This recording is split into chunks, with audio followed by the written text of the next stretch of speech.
नमस्कार, मैं अविनाश पाटिल, शिक्षक मुखर्जी सेमिनरी मुजफ्फरपुर प्रस्तुत करता हूं आपके सामने एक वीडियो जो बिहार सरकार की अति महत्वपूर्ण कार्य पर आधारित है। आज की वीडियो का शीर्षक है बिहार जाति आधारित गणना 2022 के प्रपत्र भाग 2 संक्षिप्त मकान सूची को हम कैसे सही भरेंगे। वीडियो शुरू करने से पहले मेरे चैनल को सब्सक्राइब कर लीजिए और साथ में बेल आइकन को दबा दीजिए ताकि इसके आगे का वीडियो का नोटिफिकेशन आपको समय पे मिलते रहे। और वीडियो यदि आपको अच्छा लगे तो प्लीज़ लाइक करेंगे, शेयर करेंगे। पूरा वीडियो देखने के बाद यदि आपके मन में कोई प्रश्न है इस प्रपत्र भाग 2 से रिलेटेड तो आप कमेंट सेक्शन में अपना प्रश्न लिखेंगे, मैं यथाशीघ्र उसका जवाब दूंगा। तो चलिए शुरू करते हैं बिहार जाति आधारित गणना 2022 के प्रपत्र भाग 2 को कैसे भरा जाए। तो मित्रों, इस प्रपत्र को भरने से पहले हमें ये जान लेना है कि प्रपत्र भरने में कैसे अंकों का प्रयोग करें और कैसे अंकों का प्रयोग न करें। इस प्रपत्र को भरने के लिए कैसे अंकों का हम प्रयोग करें और कैसे अंकों को प्रयोग न करें उसको ध्यान देने की बात है। अंकों के लिए प्रयोग करें, प्रयोग न करें। जीरो के लिए हमें इस टाइप का जीरो लिखना है, ओवल शेप का, न कि राउंड। ठीक वैसे ही एक के लिए हमें ऐसे एक लिखना है, न कि इस तरह का। दो के लिए, अंक 2 के लिए हम इस तरह से 2 लिखेंगे, न कि इस प्रकार से। ठीक वैसे ही 3 के लिए हम इस प्रकार 3 लिखेंगे, न कि इस प्रकार से। 4 के लिए हम इस प्रकार 4 लिखेंगे, न कि इस प्रकार से। ठीक वैसे ही 5 अंक के लिए हम इस प्रकार 5 लिखेंगे, न कि इस प्रकार। 6 के लिए हम 6 इस तरह से लिखेंगे, स्मॉल बी लेटर, न कि इस प्रकार से। 7 के लिए हम सीधा ऐसे खींचेंगे लाइन और सीधा नीचे वर्टिकल डायरेक्शन में, न कि इस टाइप से टेढ़ा। ठीक वैसे ही 8 के लिए 2 जीरो को आपस में मिला देंगे, न कि ऐसे। 9 के लिए उल्टा बी लिखेंगे इस प्रकार से, न कि इस प्रकार से। ठीक है, तो इसके आगे अगर हमने ये सीख लिया है तो इसके आगे हमको प्रपत्र भरने में कोई परेशानी नहीं होगी। तो प्रपत्र भरने के लिए हम लोगों ने अंक सीख लिया है। अब प्रपत्र भरने के लिए हम 5 केस स्टडी का सहायता लेंगे और 5 केस स्टडी से हम आपको समझाएंगे कि कैसे प्रपत्र को बड़े आसानी से भरा जा सकता है। तो मित्रों, प्रपत्र को भरने के लिए केस स्टडी पे ध्यान देंगे। तो चलिए पहले केस स्टडी को देखते हैं। भ्रमण पे हम निकले, तो भ्रमण में पे निकलने के क्रम में हमें पहला एक भवन मिला। उस भवन में रहने वाले सदस्यों से हम कुछ जानकारी लेंगे। हम उनसे पूछेंगे कि इस भवन में कितने परिवार रहते हैं। उनके द्वारा हमें जानकारी उपलब्ध कराई गई कि इस भवन में एक संयुक्त परिवार रहते हैं। ध्यान देंगे मित्रों, परिवार के लिए मैं इस स्क्वायर बॉक्स का इस्तेमाल कर रहा हूं। तो ये एक भवन है और इसमें एक संयुक्त परिवार है। फिर दूसरा क्वेश्चन मैंने पूछा कि इस परिवार में कितने सदस्य हैं। तो जवाब हमको मिला कि इस परिवार में कुल 2 सदस्य हैं। तीसरा सवाल, परिवार के मुखिया का क्या नाम है। तो जवाब हमें मिला कि परिवार के मुखिया का नाम राम कुमार है। बस इतनी सारी जानकारी के द्वारा हम अब प्रपत्र भाग 2 को भरेंगे। तो देखिए, केस 1, एक भवन एक संयुक्त परिवार, परिवार के 2 सदस्य। तो हमारा क्रम संख्या जो होगा वो हमेशा सीक्वेंस बढ़ता जाएगा, 1 2 3 4 जैसे होता है। और भवन संख्या, अब प्रपत्र भाग 2 के प्रपत्र को जब हम देखेंगे तो हमें क्या क्या देखने को मिलेगा। तो आइए पहले इसको समझते हैं। इधर क्रम संख्या, फिर भवन संख्या, फिर मकान संख्या, जिस उद्देश्य के लिए मकान उपयोग किया जा रहा है। परिवार संख्या, परिवार के मुखिया का नाम, परिवार के कुल सदस्यों की संख्या, परिवार का क्रम संख्या, दौरे की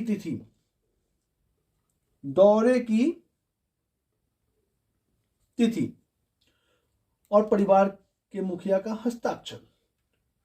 बस इतना ही रहेगा और ये वाला हम आपको समझाने के लिए बनाए थे। इतना कॉलम रहेगा। अब इसी कॉलम को ढंग से जो हम केस स्टडी करेंगे उसके हिसाब से इसको भर देना है। तो पहला क्रम संख्या हमारा 01 हो गया। भवन संख्या, मकान संख्या को लिखते समय ध्यान रखेंगे कि 3 डिजिट में लिखना है। तो चूंकि हमने सर्वे स्टार्ट किया है जिस मकान से, उस मकान का संख्या हम देंगे 001। अब इस मकान में एक ही संयुक्त परिवार थे तो इस मकान संख्या भी 001 हो जाएगा। इस मकान में लोग रह रहे हैं, मतलब कि आवासीय है तो आवासीय लिख देंगे। परिवार संख्या कितना होगा? तो 1 होगा। क्यों? क्योंकि एक परिवार है। परिवार के मुखिया का नाम जैसा कि बताया गया था राम कुमार, तो राम कुमार लिख देंगे। फिर बताया गया था परिवार के कुल सदस्य कितने थे? 2, तो 2 लिख देंगे। परिवार का क्रम संख्या 1, ठीक है। चूंकि परिवार एक है, एक ही परिवार है, तो उसका क्रम संख्या 1 हो जाएगा। दौरे की तिथि, जिस दिन आप विजिट करेंगे उस दिन का तिथि देख देना है, जैसे कि मैंने यहां लिखा है 10/1/2023। और फिर परिवार के मुखिया का हस्ताक्षर ले लेंगे। मित्रों, ध्यान देने वाली बात यहाँ ये है कि ये जो फॉर्मेट है, ये फॉर्मेट एकदम हमें साफ सुथरा भरना है। इसमें किसी भी तरह का कटिंग फोल्डिंग नहीं होना चाहिए।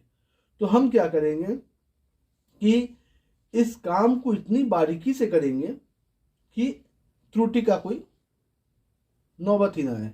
फिर भी ह्यूमन से ही गलती होती है, मानव से ही गलती होती है। तो हम क्या करेंगे, उनके द्वारा जो जानकारी हमें उपलब्ध कराई जाएगी उसको हम पेंसिल से भर लेंगे और फिर वापस एक जगह बैठ के सारे चीज को ढंग से पेन से फिल करके और फिर नेक्स्ट बार जाके उनका हस्ताक्षर ले लेंगे परिवार के मुखिया का। ठीक है। नाउ अब ये तो था एक केस स्टडी। अब हम अपने सर्वे को आगे बढ़ाते हैं। आगे बढ़ाने के क्रम में हम दूसरे भवन में जाएंगे, तो उसका केस स्टडी 2। हम दूसरे भवन में गए तो हम पाए कि ये जो भवन है, इस भवन में हम जब जानकारी लिए उस भवन में रहने वाले लोगों से, तो हमें क्या जानकारी मिली। तो सबसे पहले हम सवाल क्या पूछेंगे उनसे? हम उनसे सवाल पूछेंगे कि इस भवन में कुल कितने परिवार रहते हैं और उस परिवार का नेचर क्या है। मतलब नेचर से कि संयुक्त है या अलग अलग है। अब मित्रों, संयुक्त और अलग अलग का मतलब बहुत आसान भाषा में समझते हैं। संयुक्त परिवार का मतलब हुआ कि उस परिवार के सारे सदस्य का खाना एक ही जगह बनता है, और अलग अलग परिवार का मतलब हुआ कि उनका खाना रहते तो एक ही भवन में है लेकिन उनका खाना अलग अलग बनता है।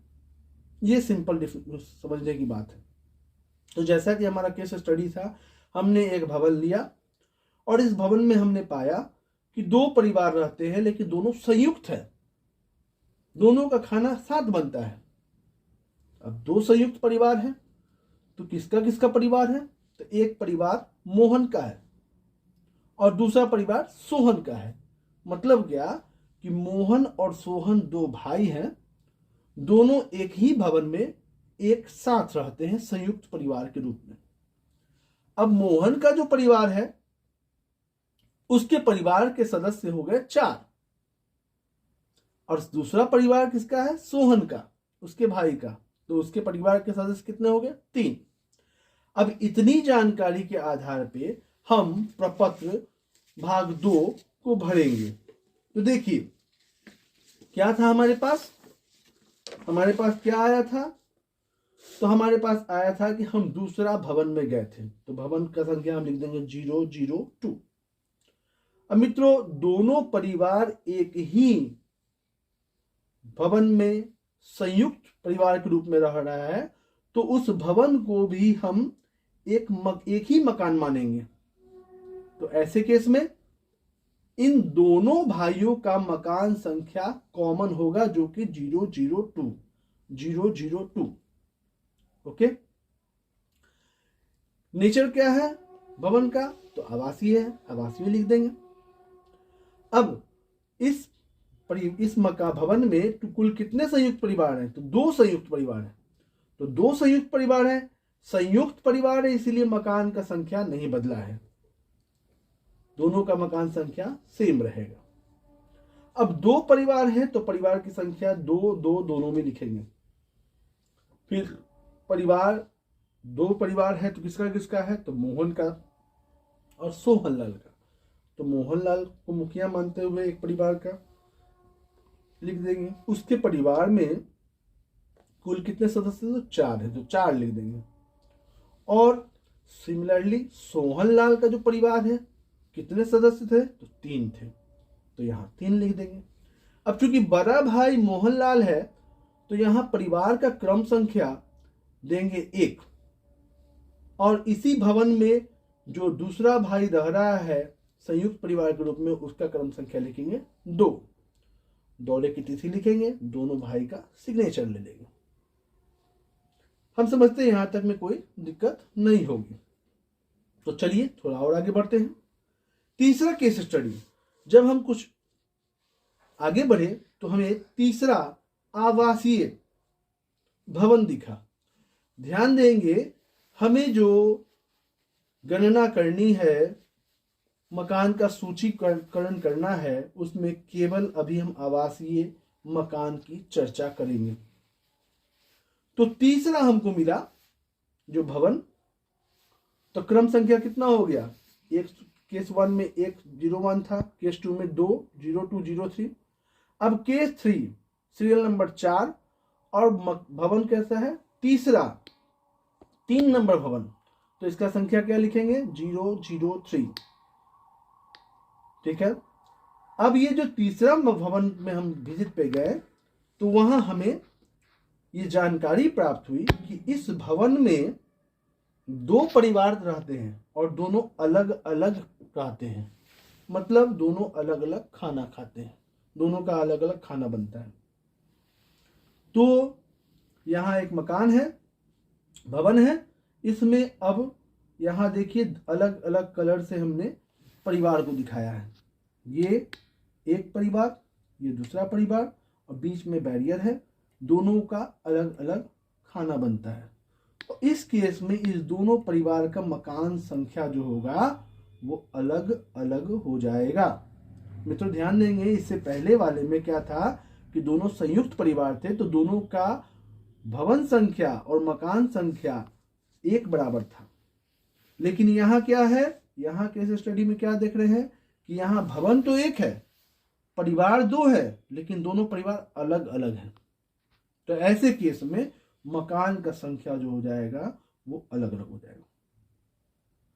अब पहले किसी एक परिवार को, पहले किसी एक मकान को हम चिन्हित करेंगे और उसका पूरा काम करेंगे, तब उसके बाद दूसरा मकान पे हम स्विच करेंगे।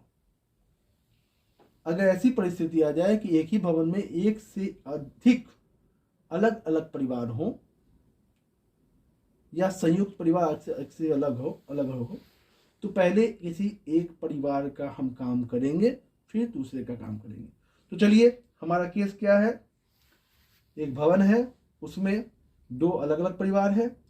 एक परिवार रमेश का है, दूसरा परिवार महेश का है। तो हमने केस स्टडी 3 में सीरियल नंबर 4 5 2 केस बन रहा है, 1 4 1 5। भवन संख्या लिख दिया 003, दोनों के लिए 003। ठीक है। अब मकान संख्या क्या हो जाएगा, तो रमेश का हमने पहले इंक्वायरी किया, सर्वे किया, तो उसको दे देंगे 003, और उसका मकान आवासीय। रमेश का जो परिवार है, अब ये एक अलग परिवार के रूप में आया तो परिवार का संख्या हो गया 1, और यहाँ मुखिया का नाम रमेश, और इस रमेश के परिवार में कुल कितने सदस्य हैं, तो 5 है, तो 5 लिख दिए। ठीक है।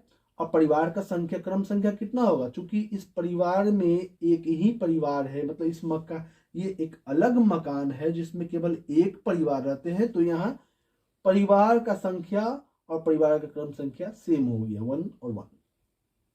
ठीक है, दौरे की तिथि लिखे, रमेश का हस्ताक्षर लिए। फिर उसी भवन के दूसरे पार्ट में गए, दूसरे मकान जो कि महेश का था, उसमें 6 सदस्य थे। तो हम क्या लिखेंगे, भवन संख्या तो उसका वही रह जाएगा, मकान संख्या अब इसका ध्यान देंगे 004 हो जाएगा। ठीक है, आवासीय परिसर, परिवार इसके इस मकान में एक परिवार रह रहा है जो कि महेश का परिवार है, तो 1 लिखेंगे महेश। और महेश के परिवार में 6 सदस्य है तो 6 लिख दिया, और परिवार का क्रम संख्या 1 हो जाएगा, दौरे की तिथि, फिर इसका हस्ताक्षर। तो ये हमारा था थर्ड केस स्टडी। चलिए 1-2 और केस स्टडी को समझते हैं। तो चौथा हमारा केस स्टडी आ रहा है, वो दौरे के क्रम में हमने पाया कि हम चौथे भवन में गए, तो हमने पाया कि उस भवन में 2 संयुक्त परिवार हैं और एक अलग परिवार है। 2 संयुक्त परिवार है और एक अलग परिवार है। ठीक है, 2 संयुक्त परिवार मतलब 2 भाई एक साथ रहते हैं और एक भाई अलग अपना खाना बनाता है, अलग रहता है। तो 2 संयुक्त परिवार है, किसके किसके, गणेश का है और मुकेश का है। ठीक है, देखिए ये भवन 2 पार्ट में हो गया। एक पार्ट में गणेश और मुकेश साथ साथ रहते हैं और दूसरे पार्ट में दिनेश अलग रहता है। तो यहां हमने देखा, फिर जब जानकारी लिए तो पता चला कि गणेश का जो परिवार है, 2 संयुक्त परिवार में, एक गणेश का परिवार, दूसरा मुकेश का परिवार। तो गणेश के परिवार में कुल 3 सदस्य हैं और मुकेश के परिवार में कुल 2 सदस्य हैं। ठीक है, और दिनेश का जो परिवार अलग रहता था, ये दिनेश का परिवार जो अलग रहता था, इसमें परिवार के कुल सदस्य 4 थे। अब इतनी जानकारी के आधार पर हम बड़े आराम से प्रपत्र को भर लेंगे। तो चलिए देखते हैं। केस स्टडी 4 था, इससे पहले हमारा केस स्टडी 3 में सीरियल नंबर 5 था, अब हो जाएगा 6। ठीक है, अब ध्यान देंगे मित्रों, यहाँ 3 केस, इस भवन में हमको 3 क्रम संख्या मिलेगा, एक गणेश का, एक मुकेश का, एक दिनेश का। ठीक है, तो सबसे पहले शुरू करते हैं गणेश से। अब देखिए मित्रों, यहाँ भवन संख्या हमने 004 डाल दिया है और जो केस बन रहा है उसके हिसाब से इस भवन में कुल कितने मकान होंगे, 2 मकान होंगे। तो इस मकान संख्या हम दे देंगे, क्योंकि इससे पहले वाला 004 दिए थे दूसरे भवन में, इसके पहले वाले भवन में।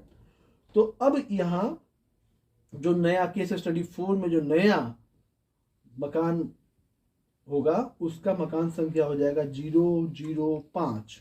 ठीक है, इन दोनों भाइयों का मकान संख्या 005 और इसका क्या हो जाएगा 006। 6 इस तरह से लिखेंगे। ठीक है, कोई दिक्कत नहीं। अब तीनों आवासियों की श्रेणी में आएंगे। ठीक है, अब बारी बारी से पहले गणेश का देखते हैं। गणेश संयुक्त परिवार से गणेश मुकेश बिलोंग करते हैं, वो 2 संयुक्त परिवार है, तो इसमें परिवार की संख्या कितनी हो गई, 2 हो गई। एक परिवार गणेश का हुआ, दूसरा मुकेश का हुआ। अब गणेश के परिवार में परिवार के कुल सदस्य कितने हैं, 3 हैं, 3 लिख दिए।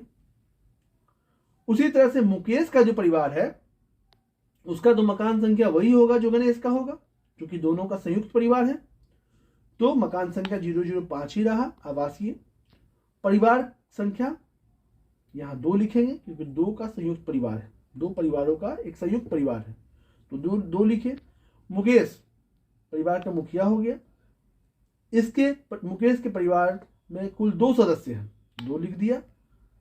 और चूंकि गणेश का पहले हमने काम किया था, पहले हमने सूचीकरण किया था, तो गणेश का हमने 1 नंबर दिया था, तो इसका नंबर कितना हो जाएगा, परिवार की क्रम संख्या 2 हो जाएगी और दौरे की तिथि लिखेंगे, फिर मुकेश का हस्ताक्षर ले लेंगे।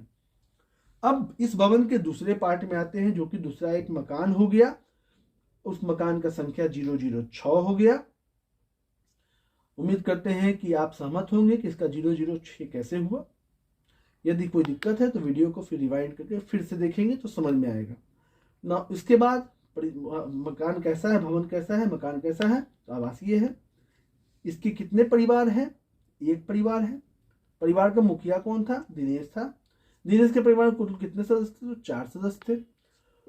अब चूंकि एक ही परिवार है तो परिवार का क्रम संख्या भी एक ही होगा। दौरे की तिथि लिखेंगे, दिनेश का हस्ताक्षर लेंगे। ठीक है। अब आइए एक लास्ट केस स्टडी में बताता हूं और उसके बाद मुझे उम्मीद है कि आप इस प्रपत्र को एकदम सही अच्छे ढंग से भर लेंगे। तो चलिए 5वां केस स्टडी देखते हैं। चौथे भवन का काम पूरा करने के बाद हम जब आगे बढ़ते हैं तो एक 5वां भवन हमको मिलता है। उस 5वां भवन का संख्या क्या हो जाएगा, भवन संख्या 005 और क्रम संख्या चूंकि सीक्वेंस में आ रहे हैं। ध्यान रखेंगे मित्रों, जब हम सर्वे करेंगे तो बीच में कहीं भी टूट नहीं होना चाहिए मकान का। सीक्वेंस टूटना नहीं चाहिए, क्रम संख्या टूटना नहीं चाहिए। तो भवन संख्या 5वां भवन में गया तो भवन संख्या 5005 हो गया। और इस भवन में जाने के बाद जब हमने जानकारी ली तो हमें ये मालूम चला कि ये भवन में 3 संयुक्त परिवार हैं और 2 अलग संयुक्त परिवार है। मतलब कुल 5 भाई हैं। कितने भाई हैं, 5 भाई हैं। 3 भाई एक साथ रहते हैं संयुक्त परिवार के रूप में और 2 भाई एक साथ रहते हैं अलग संयुक्त परिवार के रूप में।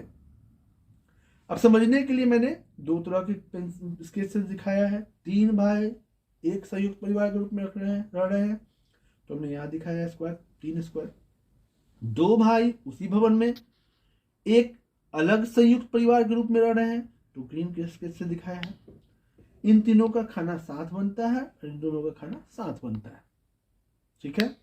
तो इस आधार पे, इस केस के आधार पे इस भवन में कुल कितने मकान होंगे, तो 2 मकान होंगे। एक मकान होगा इन 3 भाइयों का संयुक्त परिवार का। अब ये 3 भाई कौन कौन है, अमित, सुमित, अजीत। और दूसरा मकान का, भवन का जो दूसरा पार्ट है उसमें दूसरा जो मकान होगा वो किनका होगा, तो दूसरा पार्ट होगा सत्यम और शिवम का। ठीक है। तो इससे पहले जो हम केस स्टडी 4 तक गए थे तो वहां अंतिम मकान संख्या 006 आया था। तो इसको हम दे देंगे मकान संख्या 007 और इसको दे देंगे 008। देखिए मित्रों, ये मैंने लिख किया है। इन 3 भाइयों का, अमित, सुमित, अजीत का 007 और सत्यम और शिवम का 008 दिया है। ठीक है। अब इनका, अब जो है ना भवन है, मकान है, वो कैसा नेचर क्या है, प्रकृति क्या है, तो आवासीय, तो आवासीय लिखेंगे। अब बारी बारी से हम लोग देखते हैं। तो मकान संख्या 007 में कुल कितने से संयुक्त परिवार हैं, 3। कौन कौन, अमित, सुमित, अजीत। तो पहले शुरू करते हैं अमित से। अमित के सदस्य परिवार के में कितने सदस्य, 2 हैं, 2 लिख दिया। फिर वैसे ही इसके 3 केस बनेंगे। इस मकान में कुल कितने, इस भवन के इस मकान में कुल कितने केस बन रहे हैं, 3 केस बन रहे हैं। क्यों, क्योंकि 3 संयुक्त परिवार है तो 3, और तीनों का मकान संख्या सेम है क्योंकि संयुक्त परिवार 007 007 007 तीनों आवासीय। अब 3 संयुक्त परिवार एक साथ है, 3 में अमित, सुमित, अजीत लिख दिए। अब देखो भाई, सुमित कुमार के परिवार में कितने सदस्य, 3 है। अजीत कुमार के 4 है, 3 लिख दिया मैंने। अब इस मकान में जो 3 भाई हैं, इनका एक संयुक्त परिवार है, 3 परिवार का संयुक्त परिवार है। तो इनका परिवार का जो 3 हमने लिखा है, इसका क्रम देना है। तो सबसे ऊपर वाले को क्रम संख्या 1 रख देंगे, परिवार का क्रम संख्या। उसके बाद को 2, फिर 3। दौरे की तिथि, तीनों का परिवार के मुखिया का हस्ताक्षर। इसी भवन के दूसरे पार्ट में जाएंगे जो कि मकान संख्या 008 कहलाता है। 008 इसमें 2 भाई हैं, 2 भाइयों का संयुक्त परिवार है, सत्यम और शिवम का। सत्यम और शिवम का दोनों का आवासीय परिसर है। अब 2 भाई का संयुक्त परिवार है, दो दो परिवार की संख्या क्या लिखेंगे, दो दो। सत्यम के परिवार में कितने सदस्य, पांच, पांच लिख दिया। शिवम के परिवार में कितने सदस्य, छह, छह इस तरह से लिख दिया, बी स्मॉल बी। अब यहाँ पे दोनों को क्रम देना है, तो ऊपर वाले को 1 देंगे, दूसरे को 2 देंगे, तिथि डालेंगे, दोनों का हस्ताक्षर लेंगे। तो मित्रों, उम्मीद करता हूं कि इन 5 केस स्टडी को देखने के बाद आपके मन में किसी भी तरह की दुविधा नहीं होगी। लेकिन इसके बाद भी यदि किसी प्रकार का प्रश्न आता है तो आप कमेंट सेक्शन में लिख कर भेजेंगे, मैं आपके द्वारा भेजे गए प्रश्नों का यथाशीघ्र जवाब दूंगा। तब तक के लिए धन्यवाद। मिलते हैं जल्द से जल्द एक नए वीडियो में। तब तक के लिए गुड नाइट।